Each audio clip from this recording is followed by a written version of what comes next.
Est-ce que tu savais qu'avant la déclaration des droits de l'homme par la France en 1789, l'Afrique avait un texte qui avait consacré des notions de droits de l'homme? Après la bataille de Kéréna en 1235, Sundiata va réunir ses sujets pour discuter de l'unification de l'empire du Mali. Chefs de clan, chefs de famille, sages, griots, vieillards, femmes, tout le monde sera convié pour proposer un texte fondateur qui sera un pacte social que les griots vont transmettre de génération en génération et qui va réglementer la vie quotidienne du Manding. Ce qui est incroyable avec cette charte vieille de 8 siècles, c'est qu'elle contient déjà des notions de respect de dignité, de justice et d'égalité. Parmi ces notions, nous avons 3 articles qui m'ont beaucoup plus attiré l'attention. Article 5.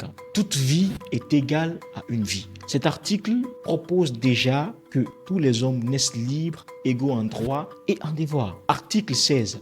Ne maltraitez jamais les étrangers. Cet article symbolise à la fois le sens d'hospitalité, de fraternité et d'amour entre les Africains. Article 20. Ne portez jamais atteinte aux droits des femmes.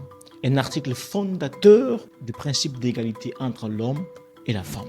Comme pour vous dire que le Manding avait tout prévu. Ce qu'il faut retenir avec cette charte, c'est qu'à son adoption, elle n'a pas été transcrite. Elle a été transmise de génération en génération par les vieillards, par les sages et surtout par les griots. C'est à partir des années 1900 que des historiens africains vont essayer de transcrire les paroles de cette charte en allant vers des griots, des personnes détentrices du savoir de cette charte-là.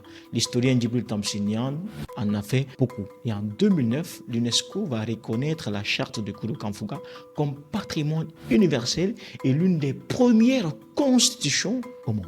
La charte de Kourou Kamfuga n'est pas qu'une simple loi fondamentale. Et c'est la première loi fondamentale au monde qui a parlé de démocratie.